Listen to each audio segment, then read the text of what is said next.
Evening. Lots of numbers, hopefully you can help us make sense of them. What do you make of the reduction of the effective tax rate by 1%? So it was, the increase was only ever billed as being temporary, and it's good to see that taxes can actually go down as well as going up.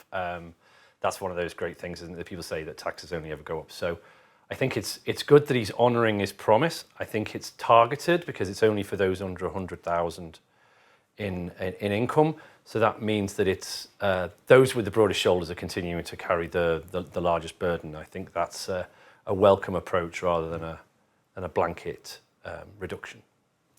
Now, there has been a huge amount to take in. So did any other tax measure in particular catch your eye?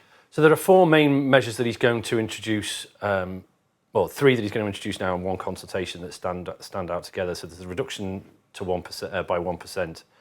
There's the increase in stamp duty for those properties over 800,000 to 4.5%, which increases the what's called progressivity of stamp duty. Stamp duty is a difficult tax to make fair. This makes it fairer because it adds burden at the top end, and that's to be welcomed. That coupled with the increase in the stamp duty allowance, first-time buyers stamp duty allowance, to I think 300,000 is sort of, he's relieving burden down the chain and increasing burden higher up the chain, and that is a progressive approach. That's more efficient because the people at the top end can carry burden more easily than people down the bottom. And then finally, we have the proposal to introduce stamp duty or some sort of stamp duty equivalent where people are selling off-plan properties.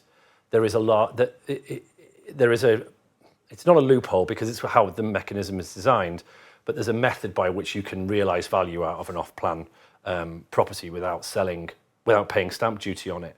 That is a triumph for form over substance, and that shouldn't be the way it is. It should be that the substantive gain in value that would otherwise be subject to stamp if you completed on the property should be subject to some sort of charge to stop avoidance and make it a fairer system. People shouldn't just get tax-free profit because the trick of the way the legal papers work. Okay. And any bad news? Did anything surprise you? Was there any obvious omission, something you expected? Not really. I think that there's been a change in approach to the introduction of new proposals. I mean, that we mentioned in the quote that you read out before. Previous tax reforms of all parties seem to have been done by decision and then it's sort of being delivered. Whereas this budget is probably more notable for the approach to consultation, which has introduced a broad consultation on lots of different things, some of which are very technical and I don't want to bore anybody with, but are important for the tax system to work better and to work in a more modern way, such as group relief, the subcontractors withholding reform and amortisation of intangible assets. But most importantly, the Pillar 2 proposal, which is the global minimum tax rate, which everybody will have heard of, but only sad people like me understand, hopefully. Nobody needs that burden.